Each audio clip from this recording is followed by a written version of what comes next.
harusnya ya APBD juga memperhatikan itu gitu ya. Iya. Oh iya. Karena itu kan tadi Betul. membangun peradaban, menguatkan peradaban, gitu ya. Kalau misalnya titik lokasinya di X, ya jangan jadi X plus ABC. Kritik itu adalah bentuk kontribusi pemikiran.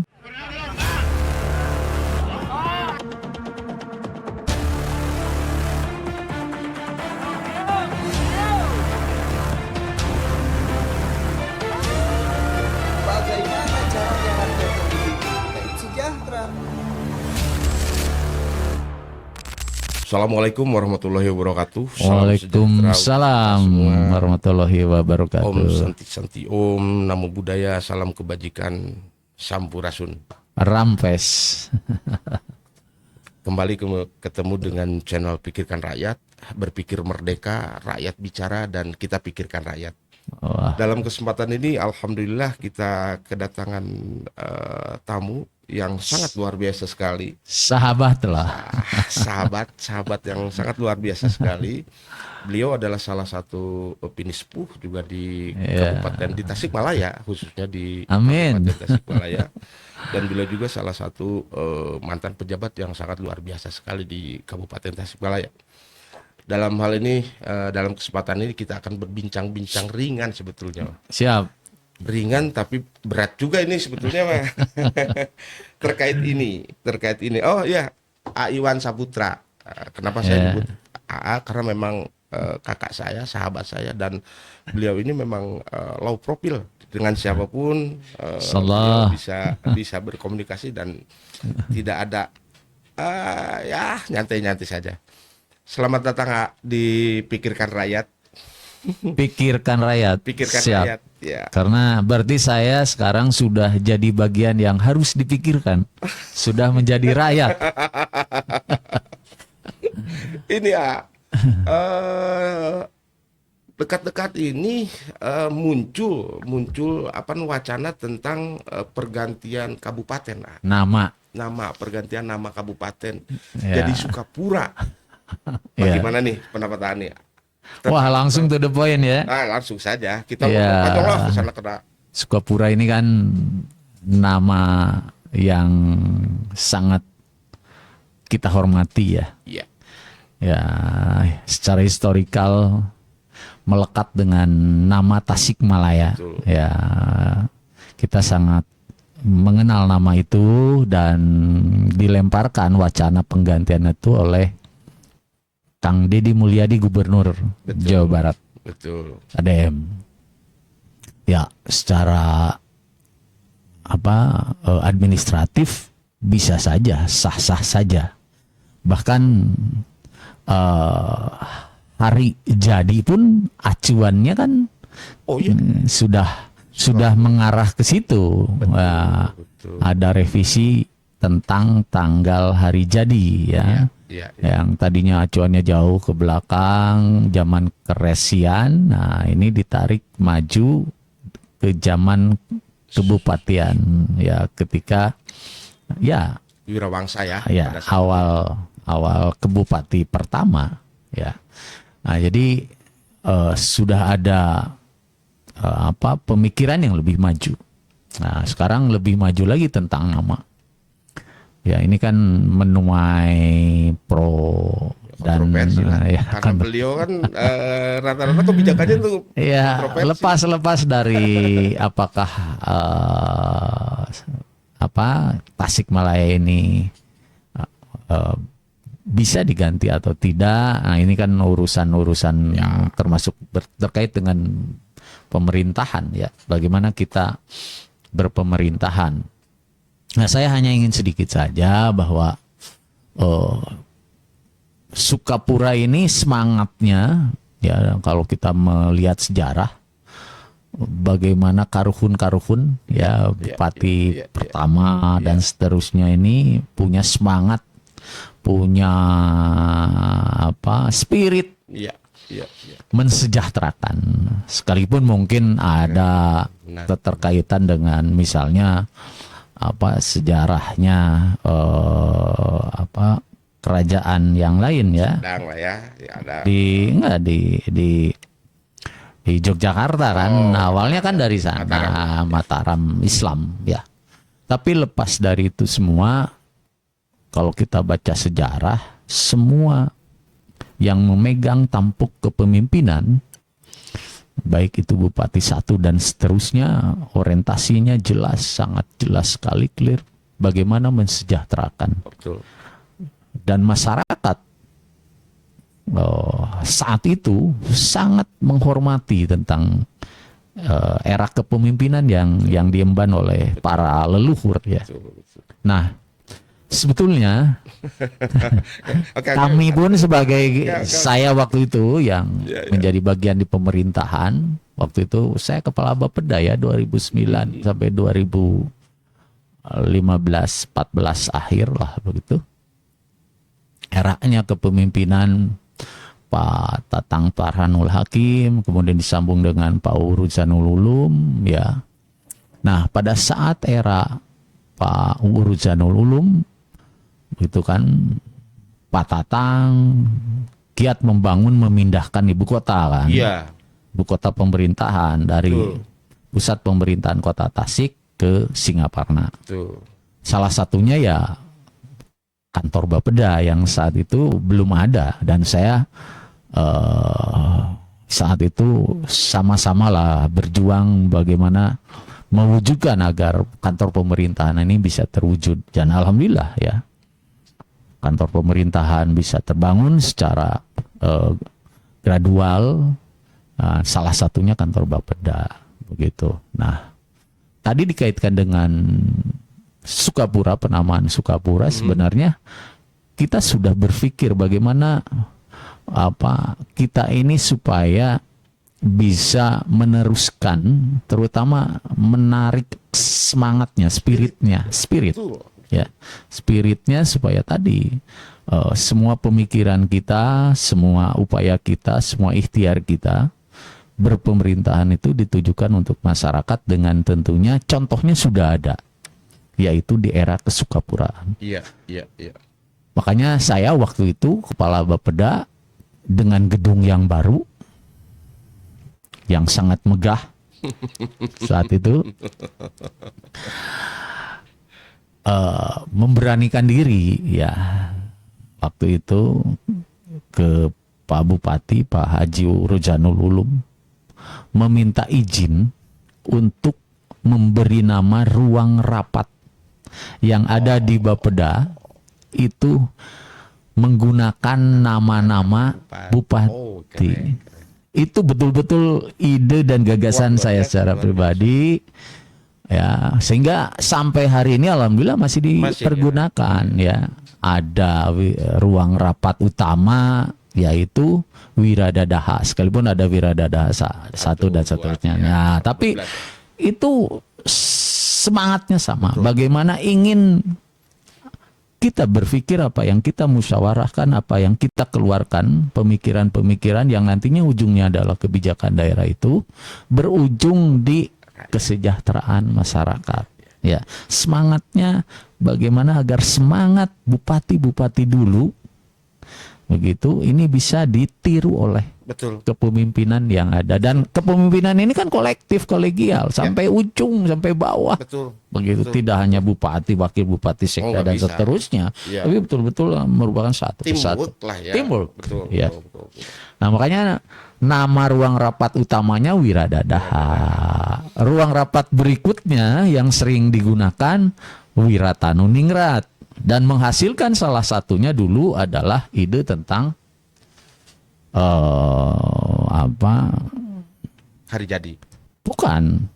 Ada satu unit cepat ya untuk penanggulangan kemiskinan bidang kesehatan. Gitu ya. Jadi dihasilkan dari sebuah rembugan, sebuah musyawarah yang saat itu yang ujungnya kebijakan yang berpihak kepada masyarakat kecil. Dan terutama itu juga berawal dari memang kesejarahan yang memang mumpuni dari kita semangatnya seperti itu. Seperti ini, itu. terkait ke Sukapuraan ini, kira-kira kalau misalkan kita mengambil, tadi dibilang mengambil bahwa Kabupaten Sukapura nih, ini Kabupaten Sukapura, dengan tentu saja dengan kelebihan-kelebihan Sukapura pada saat itu, karena memang kita juga dari cerita atau dari sejarah kita juga bahwa ternyata Tasikmalaya itu swasembada pangan pada saat itu. Iya. Pada saat Wirataniningrat kalau tidak salah. Malahan perairan Subak di Bali juga mengambil tentang tata kelola perairan di Tasikmalaya. Dan sampai sekarang ini Subak yang di Bali itu mendapat UNESCO. Nah, balik lagi nih. Tasik nih. Nah, apakah itu mungkin dengan kondisi sekarang, misalkan dengan energi positif yang dikeluarkan oleh Pak Kadem itu memang luar biasa. Nah, ini bisa berbanding lurus tidak kira-kira dengan kondisi sekarang ya? Iya, dulu kan zaman era kebupatian dulu ya, diantaranya Wirataniningrat mampu membuka lahan persawahan sehingga tadi membawa daerah Sukapura ini menjadi swasembada. Betul. Ya. Kemudian saat itu memang dibangunkan irigasi ya. Banyak sekali misalnya di Mangunreja, kemudian yang sampai ke Tanjung Jaya. Ya. Dari zaman dulu sampai dengan 7 tahun 8 tahun ke belakang masih bisa dimanfaatkan sampai dengan masyarakat Tanjung Jaya. Tapi sekarang ini kering. Nah, itu dia. Terputus. Nah, itu dia. Rusaknya terbengkalai gitu. Nah, ini barangkali melalui forum ini akan lebih baik juga bisa didengarkan, bisa sampai ke pihak Dinas Pengairan Provinsi Jawa Barat, supaya bisa membantu karena memang air itu sangat dibutuhkan. Saya banyak menerima keluhan-keluhan ya waktu kemarin.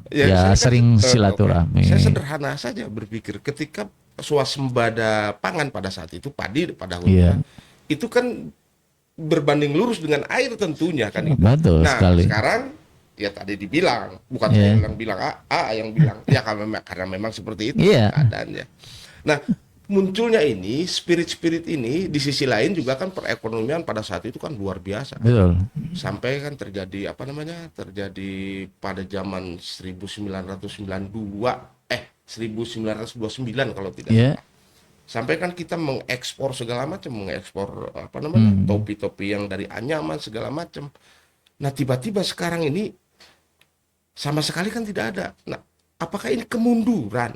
Padahal kan peradaban zaman, kecerdasan itu maju. Harusnya lebih maju ya. Iya, harusnya lebih maju nih. Kenapa dia? Apa sih? Ya tadi konsistensi kebijakan ya. Jadi dulu ini kan ada rencana pembangunan 5 tahun, jelas fokusnya kemana. Kita hari ini ya kurang fokus ya. Termasuk tadi bidang kita kan masyarakat kita ini bidang agraris ya. Betul. Lebih dari 60% pendapatan per kapitanya disumbang dari sektor itu. Termasuk subsektor yang lainnya. Tapi tadi kenapa misalnya irigasi terbengkalai sampai 7 tahun, 8 tahun tadi ya. Kemudian juga bukan hanya itu di daerah Cepat Tujah. Ya, Cepat Tujah itu dulu waktu ada proyek itu kan yang pembangunan irigasi itu yang di mana daerah Konton kali ya. Apa itu ya? Itu sebetulnya irigasi itu konstruksinya dari zaman Belanda ya. Hanya penguasaannya sekarang oleh Jawa Barat. Nah, sebetulnya kalau ditingkatkan suplesi airnya, suplesi air dari sungai, ada salah satu sungai yang apabila dibendung ini naik airnya bisa nambah ke bendungan itu, bisa sampai airnya bisa nanti ke daerah Tobong Jaya, kemudian ke Cepat Tujah lagi. Cimedang mungkin. Nah, jadi ini sayang potensi-potensi yang dulunya air itu sampai ke Cepat Tujah sebetulnya pada awal pembangunan ya saluran irigasi itu. Tapi sekarang udah di atas 5 tahun. Ini saya langsung dengan masyarakat, dengan nah ini saya sampai kenapa gitu ya? Padahal kan salah satu pilar ya manajemen modern ini responsifness ya. Jadi bagaimana merespon dengan cepat apa yang dikeluhkan oleh masyarakat ya. Jadi pemerintahan itu harus mengambil keputusan yang cepat untuk bisa menyelesaikan persoalan. Atau memang hulunya sekarang yang terlalu banyak dieksploitasi yang pada akhirnya air ke hilir ini jadi sedikit gimana? Iya, salah satunya kan pembangunan juga harus bervisi lingkungan. Betul. Nah, ini juga banyak disoal ya hari ini tentang sustainable development, jadi pembangunan yang berkelanjutan. Jadi bukan hanya tentang pembangunan saat ini yang digagas oleh KDM itu ya, bagaimana pembangunan yang bisa meninggalkan legacy ya yang tadi yang baik yang buat berkelanjutan ya. Jangan mengambil hari ini tanpa pemikiran yang bijak, tapi meninggalkan duka. Nah, ini kan rata-rata seperti itu dimanapun dimanapun. Ketika pembangunan ini yang dirasakan, pembangunan pada saat itu belum tentu ke depannya itu bahwa itu akan jadi sebuah persoalan. Salah satu contoh tadi misalkan ketika air dari mulai Bangunreja sampai ke Tanjung Jaya pada saat itu sangat berlimpah, tapi kan tiba-tiba 5 tahun atau 10 tahun ke depan jadi hilang. Artinya bahwa ini konsep pembangunan itu tidak berbanding lurus dengan tidak berkelanjutan. Dan kalau pembangunan itu agar peradaban lebih maju, ketika tidak ada air, ketika tidak ada masyarakatnya tidak mampu menanam padi yang tadinya padahal tanah itu biasa ditanami padi, apakah itu lebih maju?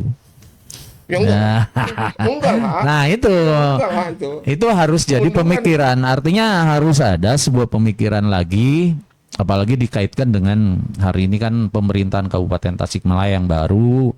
Saya kira pembangunannya harus tadi berkonsep sustainable development ya. Jadi bagaimanapun tanggung jawab siapa?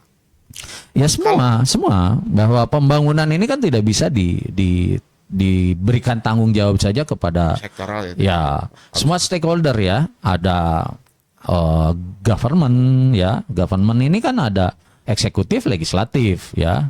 Kemudian ada sisi sektor usaha, dunia usaha. Kemudian ada civil society termasuk ya Kang Tatang Pahat itu harus mengambil peran tanggung jawab. Dan salah satunya alhamdulillah hari ini ya kita membicarakan bagaimana pembangunan ini harus berkelanjutan. Betul. Yang lain lagi dengan munculnya tadi digadang-gadang bahwa Kabupaten Tasikmalaya itu menjadi Kabupaten Sukapura. Di sisi lain kan di Sukapura sendiri pun ada hal-hal yang memang secara non teknis secara non teknis kepada teman-teman di Sukapura nih, khususnya sekeseler ini kan ya ada sedikit ada sedikit slack dan sebagainya. Ini itu gimana tuh, Pak?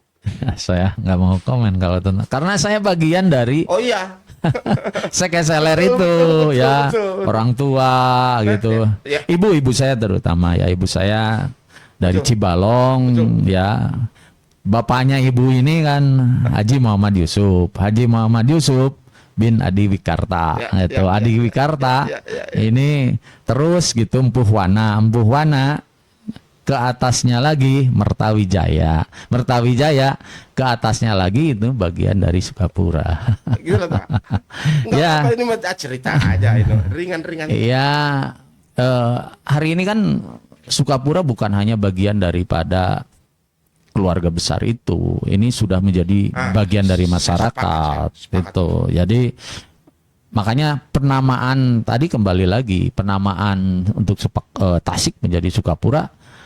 Sepakat boleh saja, asal tadi semangatnya bagaimana menguatkan semangat untuk mensejahterakan masyarakatnya begitu. apapun alasannya ketika kita berbicara, Jangan cuma nama, ganti nama. nah, tapi Gitu. memang spiritnya di situ. Ya. Kita juga tahu bahwa spirit Sukapura itu dari mulai Wiratanuningrat sampai ke sininya segala macam itu kan jelas. Ya. Roadmapnya jelas. Nah, pembangunan ini sampai kan Pada Waras tadi bendungan itu. ya Ya. sampai, Yang di selatan itu. betul, sampai kan hal-hal perairan ya, tentang pengelolaan air itu kan Oh iya. Tasik tiba-tiba diambil sama orang, sama Bali katakanlah seperti itu. Dan sekarang Bali itu Subaknya di Bali itu menjadi salah satu Yang paling bagus ya. UNESCO malah Ya. mendapat apa namanya? Dulu ada ya yang ngurus saluran-saluran cacing itu ada Mitra Cai, P3 Mitra Cai ya. Kemudian ada Mantri Cainya. Ya.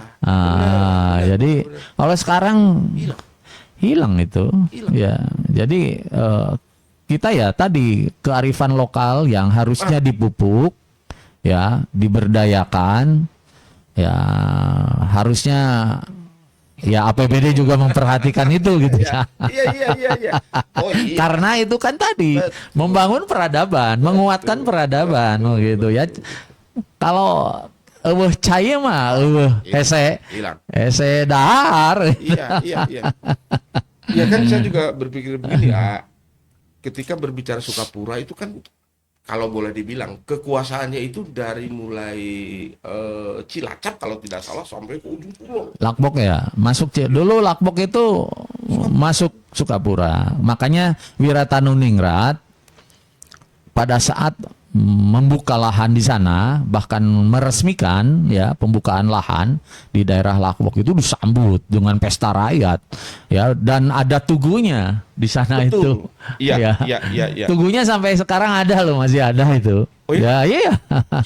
Ya kita aja yang tidak tahu kan. Nah, ini kan hilang. jadi bagaimana tadi ya sejarah itu mampu untuk membangun sebuah peradaban yang seharusnya peradaban ini kan oke lah misalnya ada pasang surutnya, tapi suatu saat ini Tasik ini harus mengalami masa keemasan lagi. Harus. Gitu. Ya, dengan cara tadi ya melalui kepemimpinan yang itu dan memang yang baik di situ. ya. Yang baiklah kepemimpinan yang baik. Terus di sisi lain ketika berbicara ekonomi, Tasik juga berbicara ketika berbicara tentang koperasi. Ya. Apapun alasannya bahwa ketika kita berbicara koperasi dimanapun pasti Tasik ke bawah. Ya. Artinya tentang perbankan, perekonomian segala macam, apalagi disokong sekarang misalkan dengan program koperasi Nusantara, koperasi Merah Putih. Merah Putih ya. Nah, kenyataan di lapangan justru ini tidak berbanding lurus dengan apa yang dikatakan. Miris gitu ya. Iya, miris. Ya, saya ya. Padahal kan sebetulnya sejarah jelas itu, sangat jelas sekali. Ya, undang-undang ini kan awalnya kita sangat menaruh harapan ya ketika undang-undang desa yang di dalamnya ada BUMDes ya. Nah, gitu. Itu dia. Ya. Harapannya bagaimana ekonomi pedesaan ini mampu bergulir, ekonomi pedesaan mampu menjadi sebuah daya ungkit ya buat ekonomi masyarakat pedesaan. Kemudian mampu untuk tadi mandiri, ujung-ujungnya ada kemandirian ekonomi. Nah, tapi dalam perjalanannya ya namanya manusia ya. Jadi sering lupa, sering hilap dengan semangat itu begitu. Nah, yang sering sekarang muncul ya di berita-berita daerah itu tentang persoalan yang menyangkut BUMDes itu. Iya. Kita miris begitu ya. Padahal di situ ada amanat undang-undang begitu. Nah, sekarang muncul lagi. Nah, memang apakah memang sektornya yang berbeda atau apa? Saya juga belum begitu memahami ya tentang peran BUMDes dan peran koperasi desa ya. Kita semangat dulu waktu Orde Baru ada koperasi unit desa yang salah satunya menyokong tentang kredit usaha tani yang menyokong sektor pertanian. Para petani bisa mendapatkan pupuk dengan murah, dengan mudah begitu ya. hari ini ya pupuk subsidinya kadang menghilang. Karena kita ketahui kan beberapa kasus ya pupuk subsidi. Betul. Jadi di kartu tani itu saya punya saudara KPUA lah di daerah Cipatujah, punya lahan sawah. Di kartu taninya itu 1,4 ton pupuk, dia mendapatkan alokasi pupuk urea. Tapi tetap aja nggak ada. Nah, ini saya ya secara nasional kan Menteri Pertanian sudah menerobos itu, tapi ini belum sampai ke bawah. Nah, indikasi ini pun akan muncul, kita melihat itu muncul ketika muncul Koperasi Merah Putih yang secara perundang-undangan pun itu bertolak belakang antara Inpres itu kan Koperasi Merah Putih, instruksi Presiden. Sementara koperasi secara harfiah itu ada undang-undangnya. Ya kalau sederhananya untuk koperasi yang biasa mah dari anggota untuk anggota oleh anggota kan gitu. Nah, tiba-tiba ini dapat dapat bantuan 5M bisa. Ini gimana nih? Kan itu yang jadi masalah.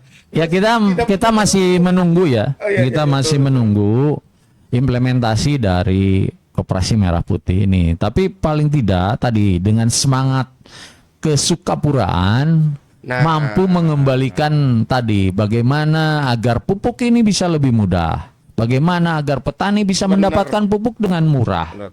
Begitu, tidak dipersulit supaya kita mau ngobrol tentang swasembada pangan bagaimana ketika pupuknya petani mendapatkan pupuk dengan harga yang harga bisnis begitu ya, bukan harga subsidi. Nah, ini persoalan dan tentunya pemimpin daerah tadi dengan semangat kesukapuraan bagaimana sejatinya pemerintahan ini ada dengan sebuah kepemimpinan yang lebih baik yang tentunya tujuannya bagaimana mensejahterakan termasuk masyarakat petani. Jadi masyarakat petani jangan sampai sulit lagi pupuknya hese gitu. Ayage awis. Sesah. Saya agak menohok sedikit agak mendalam sedikit. Ini diminum ya? Iya, bebas podcast bebas Ini agak menohok sedikit bahwa sebagai pemimpin itu keniscayaan di situ ada keberanian, di situ ada tanggung jawab, di situ ada plan yang luar biasa, ada konsep dan sebagainya. Jangan sampai terpenjara katakanlah atau kelihatan terpasung, kelihatan terpasung. Nah, dengan munculnya kebijakan-kebijakan yang dimunculkan oleh KDM. Taruh salah satu misalkan kemunculan bahwa pertambangan hilang semua. Kan begitu. Waduh, ini ngobrolnya enggak gini aja, nyantai sebaring ngopi. Sektor. Nah, ini gimana tak? Menanggapinya seperti apa tuh? Seperti itu. Ya, tadi balik lagi bahwa konsep pembangunan hari ini kan bagaimana agar pembangunan ini berkelanjutan ya. Pembangunan yang bervisi lingkungan. Ada yang disebut dengan green development ya. Pembangunan yang berwawasan hijau. Ya, supaya tadi bagaimana kita boleh membangun tapi tidak meninggalkan legacy yang kurang baik ya. Tadi dengan mengeksploitasi secara berlebihan begitu. Kita butuh barang tambang, tapi bagaimana barang tambang ini tidak sembrono, ya, tidak merusak lingkungan, tidak.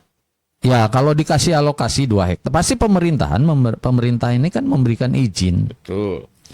Nah, ada dengan kajian lingkungan hidup KLHKS ya. Jadi pasti sudah dengan pertimbangan. Ya harus betul-betul sesuai dengan perizinan peraturan. Jangan sampai melanggar. Kalau misalnya titik lokasinya di X, ya jangan jadi X plus ABC. Kalau di situ pembangunan ini eksploitasinya jangan sampai melanggar misalnya kawasan lindung ya jangan. Itu karena tetap ya. Izinnya 30 hektar misalkan tiba-tiba yang dieksploitasi 50 hektar kan gitu. Nah, itu kan melanggar. Nah, tinggal bagaimana penegakan hukum saja. Dan konon katanya di Tasikmalaya itu yang ilegalnya itu sampai ada 100 lah, kurang lebih 100. Nah, ini sikap pemerintah harus seperti apa nih? Ya, ini kan ilegal ini. Rekomendasinya dari pemerintah daerah, termasuk dari pertambangan ya. Dinas pertambangan kan adanya di provinsi. Oh iya. Begitu ya. Jadi saya kira ini adalah ranahnya pemerintah provinsi ya untuk mengevaluasi, kemudian apakah ini diteruskan atau tidak diteruskan ya mungkin Pak Gubernur punya perangkat di sana ya. Jadi kita menunggu saja. Kecuali yang ilegal ya, yang ilegal mesti. Jelas jangan dibiarkan. Oke, saya paham. Ya, termasuk yang punya izin tapi tadi keluar dari area. Oh iya. Yang melanggar misalnya kawasan lindung, kawasan hijau yang tidak boleh ditambang ya itu harus ditertibkan. Penegakan hukum itu perlu, law enforcement. Ya. Kalau pada saat Sukapura mah mungkin tidak terjadi itu ya. Ya zamannya saat itu kan pembangunan juga secara belum seperti saat ini. Pastilah aspek lingkungannya masih asri begitu. Tapi paling tidak tetap sama. Sekarang pun ya harus tadi paling tidak spiritnya. Hulu sungai jangan dibukbak ya. Jadi gunungnya tanami hijaukan begitu, kemudian lengkopnya di sawahan, begitu daratnya di kebonan, kan gitu konsep dulu itu. Ya. Terakhir nih ya untuk untuk Kabupaten Tasikmalaya, harapan AA dari hati yang paling dalam ya karena saya juga paham lah, AA itu sangat cinta sekali terhadap Kabupaten Tasikmalaya dan apapun alasannya demi Kabupaten Tasikmalaya bisa berkorban sampai ke hal-hal yang sifatnya di luar nalar gitu ketika berbicara tentang Kabupaten Tasikmalaya. Harapan pemerintahan sekarang. Ya, kita kan sama-sama sangat mencintai lemah cai urang begitu. Karuhun saya ya dari kabupaten. Ya. Pastinya saya secara pribadi sangat mencintai dan bentuk kecintaan itu ya saya mendedikasikan diri di pemerintahan 27 tahun dan alhamdulillah di penghujung tahun itu saya diberikan anugerah ASN begitu. Iya, betul. Karena tadi ya memberikan sedikit kontribusi pemikiran bagaimana Tasikmalaya ini supaya lebih baik begitu, dan ini oleh waktu itu Kementerian Reformasi Birokrasi, dan saya kira ini buat bisa dijadikan sebagai salah satu motivasi lah buat rekan-rekan adik-adik saya di pemerintahan daerah begitu, termasuk tadi bagaimana kita meneruskan semangat spirit begitu pembangunan ini dengan semangat kesukapuraan yang sudah dilakukan oleh para karuhun orang tua kita begitu. Bapak saya dulu juga sama ngabdi, ibu saya juga sama ngabdi begitu, dilanjutkan oleh saya dan diteruskan oleh adik-adik insyaallah yang lainnya jadi rasa cinta ini tidak luntur lah begitu. Jadi dengan pemerintahan hari ini tentunya harapan kita semua kita sangat mendukung bagaimana pemerintahan ini bisa memberikan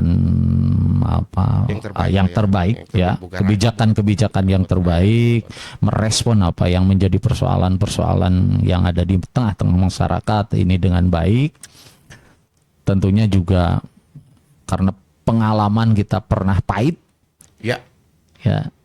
jadi tolong untuk tidak terulang bagaimana tentang kejadian-kejadian yang akhirnya kita harus berurusan dengan hukum.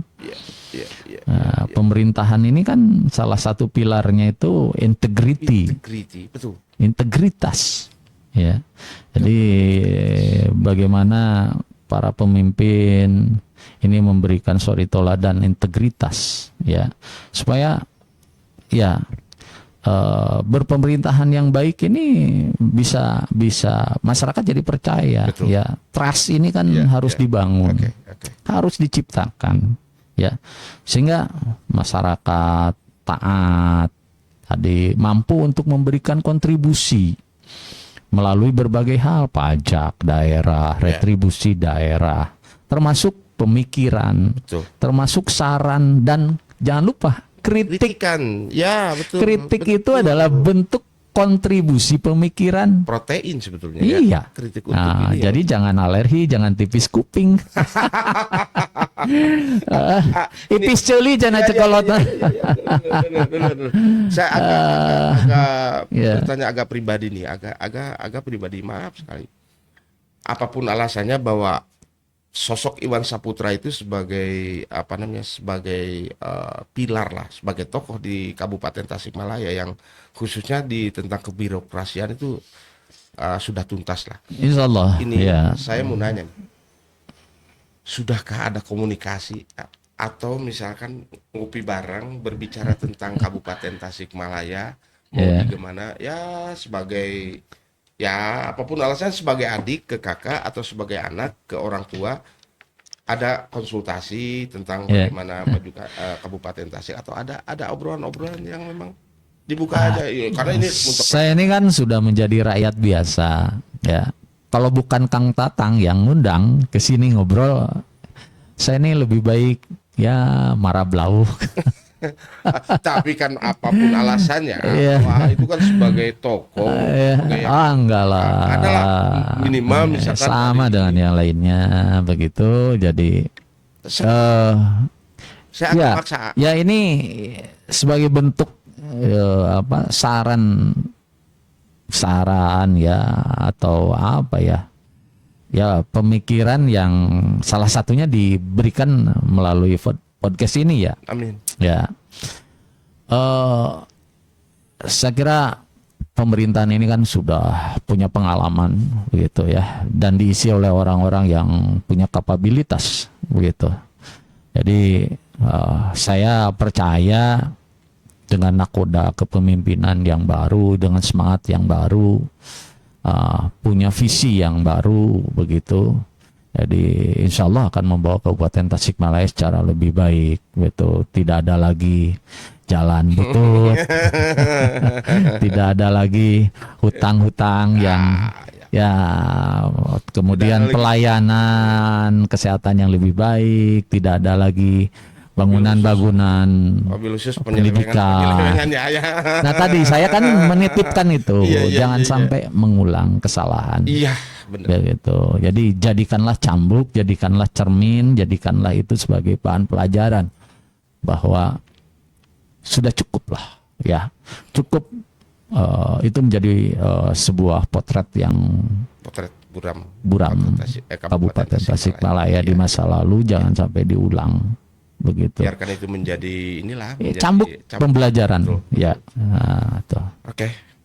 Dan ini sebetulnya banyak sekali yang ingin ditanyakan, cuman memang waktunya sebentar. Nanti juga kita mungkin akan berbicara yang lain-lain lagi, Siap. Ada hal-hal yang memang perlu juga kita mendapat pencerahan khususnya untuk tentang kekabupatenan. Insyaallah, ya. Ini sosok ini bagi masyarakat Kabupaten Tasikmalaya itu sudah tidak asing lagi, karena beliau itu dimanapun, walau maaf dengan dengan umur seperti ini, tapi semuanya itu memanggil artinya itu ada kolot. Ya, ada ini, ada apa namanya? Tapi ada tambahan tuh sekarang. Iya.